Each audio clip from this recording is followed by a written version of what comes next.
أعوذ بالله من الشيطان الرجيم بسم الله الرحمن الرحيم الحمد لله رب العالمين والصلاة والسلام على أشرف الخلق المرسلين نبينا محمد وعلى آله وصحابته أجمعين ثم أما بعد. Të gjitha lavdit, falënderimet I takojnë vetëm Zotit të Madh Allahu subhanahu wa taala. Atë falenderojmë për Tij falje dhe udhëzime kërkojmë. Salavatet, selamet, përshëndetjet më të mira mbi të dërguarin më të mirë, mbi modelin dhe irnekin e gjithë njerëzimit Muhammedin sallallahu alaihi wasallam, shokëve të tij, familjes së tij të ndershme dhe të pastër dhe gjithë muslimanëve besimtarëve, të cilët e ndjekën rrugën e tij më të mirë deri në ditën e fundit të kësaj bote. Të nderuar dëgjues e shikues, fillimisht e lutim Zotin e Madh Xhelel Xhelalu, që Allahu t'i pranon adhurimet tona, agjërimin ton. Na mundson Zoti që Ramazanin, muajin e begat të Zotit, muajin e mëshirës, Allahu na I hap dyert e rahmetit të vet dhe t'i përfitojmë dhe t'i shtrydhim dhe t'i vjellim të mirat e këtij muaji. Muhamedi sallallahu alaihi wasallam është pejgamberi I njerëzimit, është I dërguar I Zotit. Allahu subhanahu wa taala ka zgjedh si njeriu më të përsosur, I cili ka arrit ta mishroj atë të cilën e predikon, ta bëj atë që e ligjëron dhe të thret në atë e cila më shumë vetë vepron se sa nga ajo që njerëzit prej të tjerëve e kërkon.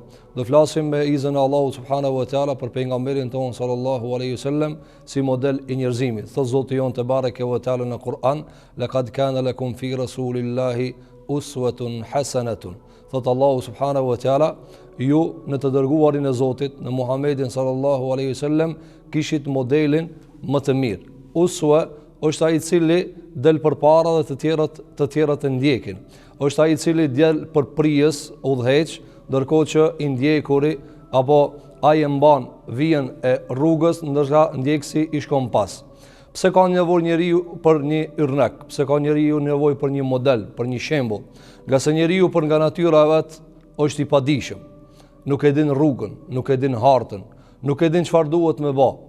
Dhe edhe nëse e din në mënyrë teorike dhe ka të dhëna, ai duhet ta mishron ata në vepër. Për këtë arsye Zoti I Madh te bareke ve teala, ai I cili ka krijuar njerëzimin, ai I cili ka krijuar njeriu me këtë këto performancë dhe këto cilësi, ai edhe ka vendosur që njeriu të ketë një prijes. Jo rastësisht pejgamberi sallallahu alaihi wasallam një varg adhurimesh I manifestonte me vepra, pa I treguar ato se si bëhen me fjalë. Pra nuk na I linte si ligjërat, por na I bënte me vepra. Jo rastësisht ta pejgamberi alayhi salatu wassalam për namazin I cili është namazi njëra prej shtyllave të Islamit, tha sallu kama raaitumuni usalli. Tha falnu siç falna unë. Çish më shihni të fal unë, ashtu falnu edhe ju. Njashtu pejgamberi alayhi salatu wassalam në hax ju thonë të njerëzve khudhu anni manasikakum, merrni prej meje adhurimet e haxhit tuaj. Domthon çka të bëjun në hax bëni edhe ju. Dietarët e muslimanëve nga këto hadithe dhe të ngjashme kanë nxjerrë një dobi e cila është se njeriu më shpejt kupton me shembull se sa me teori. Njeriu më shpejt emiton atë çka e bën më I madhi, atë që e bën autoriteti, atë që e bën profesori dhe mësuesi dhe hoxha dhe dietari, e në këtë rast edhe koka edhe kryja e të gjithë mësuesve dhe më I miri I tyre Muhamedi alayhi salatu wasalam më shpejt e emiton veprën se sa e emiton fjalën. Jo rastësisht dietarët kanë thënë se një njeri I cili vepron me Islam është shumë më shumë thirrës se sa I cili vetëm flet mirë po nuk mund ta mishron atë që e bën. Pejgamberi jon sallallahu alaihi wasallam ishte model I njerëzimit në të gjitha fushat e njeriu. Ku vepron njeriu, ku jeton njeriu, ku frymon njeriu, çfarë shqetëson njeriu, çfarë I duhet njeriu, prej dijes, prej veprës, prej emocionit, prej mendjes, prej logjikës, prej shpirtit, të gjitha I kishte plotësuar pejgamberi alayhi salatu wassalam. Ishte një model në xhami, ishte një model I prisit, ishte një model I familjes, ishte një model I shokut, ishte një model I mëshirës, sikur që e përshkruajti Allahu subhanahu wa taala. Ishte një model I cili dinte çdo lloj marrëdhënie ta bën në mënyrën më të mirë. Nëse e marrim në familje, pejgamberi alayhi salatu wassalam ishte shembulli më I lartë I një marrëvajtje të familjes së shëndosh. Jo rastësisht pejgamberi alayhi salatu wassalam dinte ta dallon në mes të qenurit ai pejgamber dhe të qenurit ai bashort. Andaj shpesh I thonte Aisha radhiyallahu anha, bashortës së vet, I thonte unë e di o Aisha se kur je ti I dhruar me mua. I tha Aisha radhiyallahu anha, tha si e din ja Rasulullah, tha sepse ti kur je I dhruar me mua, betohesh në tjetër kan nuk ma përmen emrin kur betohesh, po thu pasha Zotin e Ibrahimit, ndërkohë që kur je e gëzueshme dhe je në harmoni me mua, tha ti thuaj pasha Zotin e Muhamedit alayhi salatu wassalam. Dietarët çfarë thanë si ka mundësi pejgamberit ton sallallahu alaihi wasallam ti lejohet që bashortja e vet ti hidhrohet? Dietarët thanë nga se ai ishte në këtë moment një model i bashortit në familje dhe nuk ka mundësi aty me ushtri autoriteti i pejgamberit. Për këtë arsye pejgamberi alayhi salatu wasalam krijon një lloj harmonie në familjen e vet që njerëzit ta thonë atë çka duhet më thonë. Bashortja ta shpreh ndonjëherë edhe atë pakënaqësinë e vet, nga se sikur ti kishin gjithmonë rezervat e pejgamberllokut të tij, s'kan pas mundësi edhe me shpreh ndonjëherë një natyrshmëritë njerëzores të gruas së tina. Pejgamberi alayhi salatu wasalam ishte edhe model për mëshirë ndaj njerëzve. Vinti njerëzën nga shkretina, të cilët quhen në Kur'an Arab, Bedui, ata që ishin endacak, rrugëve jetonin, nuk kishin qytet, nuk kishin karaktere të gdhenta, mirë po pejgamberi alayhi salatu wassalam ishte modeli më i mirë i balancit dhe ekuilibrit në kthimin e të keqes së tyre. Çfarë ju bënte? Vinte njëri prej tyre dhe kërkonte pasuri, dhe i thonte më jep nga pasuria se s'është kjo pasuria e babës tan. Dhe pejgamberi alayhi salatu wassalam i thonte sahabëve jepni dhe plotsone nevojën e tina. Vinte tjetri dhe e tërhiqte zvarr për këmishën e vet. Derisa thot Enes ibn Malik radhiyallahu an e shehja pejgamberin alayhi salatu wassalam të bëm nishan, ja linte shenjat nga tërheqja zvarr e këmishës, megjithatë pejgamberi alayhi salatu wassalam menaxhonte me nervozën e vet, menaxhonte me temperamentin e vet, për çfarë? Që t'ju tregon njerëzve se edhe me këta njerëz duhet të ketë një trajtim të veçantë. Ishte model i menaxhimit të hidhrimit me njerëz të pa karakter, të pagdhënt. Jo rastisht në Ramazan njeriu t'i kërkohet që të bën bashkëdyzimin, që të harmonizon mes agjërimit të tij edhe karakterit të tij. Pejgamberi sallallahu alaihi wasallam madje çoi edhe më larg çështjen e karakterit dhe hidhrimit, ku tha alayhi salatu wassalam, Allahu ta zgjon nuk i duhet agjërimi i njënit për juve, nëse ai me atë agjërim s'ka arrit që ta kontrollon fjalën e tij, gjuhën e tij, dëshminë e tij, karakterin e tij. Tha alayhi salatu wassalam, nëse njëri për ju është duke agjëruar, leti thot atij i cili dëshiron të grindet e dëshiron që t'i bën probleme, çfarë ti thot? Leti thot unë jam agjërues. Pra, kjo fjala unë jam agjërues nuk është vetëm argument dhe dëshmi se ti e duke bën një adhurim. Jo, po ti je ngrit me një karakter saqë edhe grindsi më i madh, ai nuk ka mundësi me gjetë një derë dhe një dritare për të hyrë në lojë me ti, nga se karakteri jot është ngrit lart. Kjo ka qenë modeli pejgamberit sallallahu alaihi wasallam që adhurimet i bënte që të jenë një lloj fuqie dhe force për t'i gdhenë karakteret tona. Muhamedi sallallahu alaihi wasallam ishte edhe model në adhurim. Dhe kjo është ajo të cilën dietarët kanë thënë, ai e bën ta çka e predikon. Muhamedi sallallahu alaihi wasallam në agjërim edhe në Ramazan ishte shumë i veçantë. Muhamedi sallallahu alaihi wasallam në agjërim dhe në Ramazan bën ta çka s'mund ta bëjnë njerëzit. Thot Aisha radhiyallahu anha, ka qenë sikur era e shpejtë që fryn dhe bën të adhurime të shumta, për te që agjeronte, për te që falej, për te që bën të mirë, ai në agjërim, në Ramazan, ai dilte edhe në luftë. Pejgamberi sallallahu alaihi wasallam pak para se me ju bë obligim lufta, i është bë obligim agjërimi. Dhe kjo shumë e kuptueshme dhe shumë e shëndetshme për njeriu, nga se ja balancon luftën e brendshme, pastaj dhe i bëhet e lehtë lufta e jashtme. Pejgamberi alayhi salatu wasalam bën të ketë harmoninë mes të brendshmës edhe të jashtmes. Pejgamberi alayhi salatu wasalam falej natën shumë, derisa sahabët i thonin ja Rasulullah, ne dojmë me bë atë çka pe ban ti. Shkunte Aisha radhiyallahu anha dhe i thanë ja Rasulullah, i thanë na trego për të dërguarin e Allahut, oj nana e besimtarëve, si falet i dërguami i Zotit, dhe ju rrëfente për agjërimin dhe të falmën e tij. Thanë dikush prej tyre, edhe ne do të falemi të natën, mirë po kur e morr vesh këtë lajm pejgamberi alayhis salam tha jo, nga se ajo çka unë dëshiroj me e arrit tek ju, cila është që modeli të rrin lart. Ju ta keni mundësinë ta kuptoni se cila është modeli. Mirë po, ju do ta bëni atë me mundësitë e juve. Për këtë arsye dietarët e muslimanëve, sikur që ka përmend këta Sheikhul Islam Utaimi rahimahullahu teala, çfarë ka thënë, në Kur'an gjithmonë vjen i dërguari dhe ata që janë me ta, që gjithmonë modelit jetë anësh. Gjithmonë modelit jetë anësh. Laqad kana lakum fi Ibrahima, ju e keni në Ibrahimin alayhi salatu wasalam, baba i pejgamberëve, modelin e njerëzimit. Mirë po, pastaj çfarë tha? Walladhina amanu, dhe ata që kanë besuar. Apo, wa qala ar-rasulu, dhe thonë të i dërguari, walladhina ma'a, dhe ata që janë me të.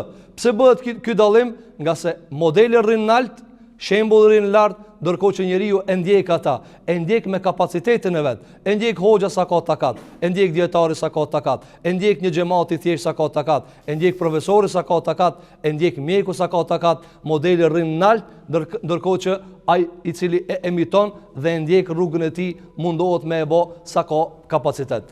Pejgamberi jon sallallahu alaihi wasallam ishte edhe model për një shtet formim, edhe se si bëhet një udhëheqje e drejtë. Pejgamberi sallallahu alaihi wasallam kishte rregulluar edhe rrugët e njerëzve dhe kishte caktuar edhe sa duhet me qenë rruga e ndame prej rrugës tjetër, sa duhet njerëzit që të kenë parasysh kur t'i ndajnë shtëpitë të tyre, të lëjnë rrugë publike. Por këto ishte marrë pejgamberi sallallahu alaihi wasallam. Pejgamberi alaihi salatu wasallam kur dilte në luftë, ishte model praktik se si duhet të rreshtohen safat e njerëzve, se si duhet të bëhet menaxhimi i krizave në luftë. Jo rastisht i kishte vendosur luftën e Uhudit 50 shigjetar që ta ruajnë shpinën e muslimanëve. Dhe këto i kishte bërë vetë pejgamberi alayhis salatu wassalam. Pejgamberi alayhis salatu wassalam ishte model edhe në shkëmbimin e mendimeve, ku ju thonë të sahabeve, mi jepni përvojat e juve, mi jepni ato dijet e juve, njohurit e juve, derisa s'kan të bojnë me shpalljen. Jo rastisht pejgamberi alayhis salatu wassalam në luftën e Hendekut merr dhe e huazon një përvojë të Salman el-Farisiut nga persianët e vjetër se si duhet menaxhuar njëra prej krizave të mbrojtjes së qytetit. Kështu pejgamberi sallallahu alaihi wasallam, duke qenë një model i udhëheqësisë së mirë, i të qenurit prijes i mirë, i të qenurit një imam i mirë në xhami, i të qenurit një mushir për njerëzit në lidhjen dhe mbarvajtjen e lidhjeve me njerëzit e largët, edhe në një imam, edhe një bashkëshort i mirë në shtëpi. Pejgamberi sallallahu alaihi wasallam kishte mbuluar të gjitha porët e jetës. Pejgamberi alaihi salatu wasalam ishte prijes edhe atyre që lexojnë. Pejgamberi sallallahu alaihi wasallam është i pari që i ka zbrit Iqra bismi rabbika alladhi khalaq, lexo me emrin e Zotit tan. E pas kësajna është shpërthy dhe është degëzuar dia, saqë nuk i dihet fundi derisa thotë Sheikhul Islam Ibn Taymiyah rahimahullahu taala se dia përfundon deri te Allahu subhanahu wa taala. Andaj kjo dije dietarëve, dija e xhallarëve argumenton edhe për një se Allahu subhanahu wa taala u tregon njerëzve se nëse këta dinë kaq shumë, a mund ta dish se sa ka gjithë dije dhe dije të madhe ai i cili ka mësuar këta. Nëse pejgamberi jon sallallahu alaihi wasallam aq shumë e adhuron Zotin e Madh xhel xhelalu, aq është i mirë dhe i porulur përpara Zotit xhel xhelalu, sa është i madh ai të cilit po i drejtohet Muhamedi sallallahu alaihi wasallam. Pejgamberi alaihi salatu wasalam ishte modeli i leximit të Kur'anit në Ramazan. Ja kishte përsëritur Xhibraili alaihi salatu wasalam Kur'anin Muhamedit alaihi salatu wasalam 2 herë në Ramazan. Dhe kjo është një nxitje dhe një motiv për të gjithë ata të cilët e lexojnë Kur'anin, e mësojnë Kur'anin, le ta shtojnë në Ramazan leximin e Kur'anit. Le ta marrin model pejgamberin sallallahu alaihi wasallam. Pejgamberi alaihi salatu wasalam ishte model edhe shembulltir edhe për njerëzit në aspektin financiar. Ishte edhe fukara, po ishte edhe zengin. E dinte se nëse është fukara si duhet ta menaxhon, nëse është zengin si duhet ta menaxhon. Pejgamberi alayhi salatu wasalam kur ishte fukara dhe kjo ka qenë gjendja më e madhe e tina, ishte një durimtar i mirë. Ishte njeri i cili e dinte se rreziku vjen prej Allahut. E dinte se njeriu i duhet ushqim sa për ta mbajt trupin e vet. Andaj tha pejgamberi alayhi salatu wasalam, i mjaftojnë birit të Ademit, çfarë tha?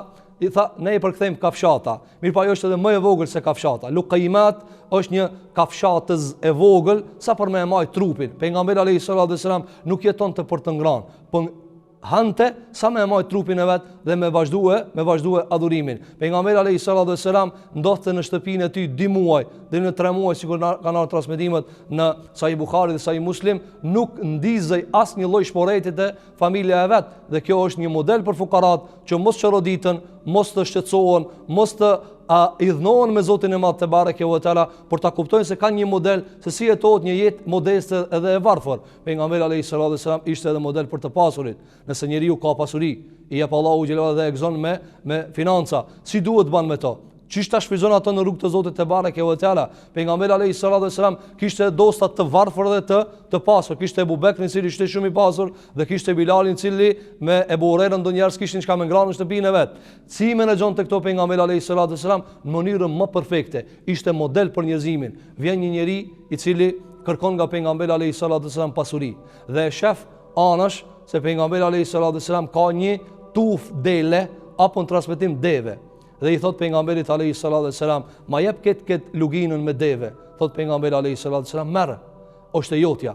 Dhe e merr ky njeri duke klith dhe duke vërtit nga gëzimi i madh se Muhamedi alayhis salam nuk i friksohet fukarallokut, nuk i friksohet varfërisë. Dhe kjo ishte një shpirt i madh bujar i cili e kishte pasurinë në dorën e vet, jo në zemrën e vet. Andaj e pyetën njërin prej dietarëve të mëdhtë të muslimanëve, Imam Muhammed ibn Hanbal, i cili thanë se a ka mundësi një njeri me e dash Zotin, me e dash ahiretin, ndërkohë që ka pasuri të mëdha? I tha po. Ta nëse pasurinë e ka në xhepin e vet, jo në zemrën e vet, ashtu siç e kishte Muhamedi sallallahu alaihi wasallam. Modeli i Muhamedit alaihi salatu wasalam është i përsosur në të gjitha gjërat të cilat ka mundësi njeriu më ballavaçu në jetën e vet, e sidomos në muajin e shenjtë dhe të begat të mëshirshëm të Ramazanit, ku lutim Zotin e Madh xhel xhelalu, që Allahu subhanahu wa taala adhurimet tona t'i bën qabul, agjërimet tona t'i bën qabul, teravitet tona, namazet e tona, leximet e tona, veprat qoftë të vogla, qoftë të mëdha, të brendshme, të jashtme, Zoti i Madh ti shpërblen ato në dunja dhe në ahiret. E lutim Zotin e Madh te bareke ve teala, që Allahu subhanahu wa taala të na e bën neve të dashur Muhamedit alayhi salatu wasalam, ta ndjekim ata, të mësojmë prej tij, ta mësojmë historinë e tij, të mësojmë fjalët e tij, të mësojmë të veprat e tij, të mësojmë çdo detaj që e ka bërë në jetën e tij. Ta bëjmë Muhammedin alayhi salatu wasalam zbatim praktik të asaj që mësojmë nga libri Allahu subhanahu wa taala. E lutim Zotin e Madh xhel xhelalu që Allahu subhanahu wa taala t'i fal kusurët tona, t'i fal gabimet tona, na ban Allahu te bareke ve taala njerëz të cilët jetojnë për hir të Zotit xhel xhelalu, për veprat të cilat pranohen te Allahu subhanahu wa taala. Aqulu qawli hadha wa astaghfirullaha li wa lakum fastaghfiruhu innahu huwal ghafurur rahim walhamdulillahi rabbil alamin.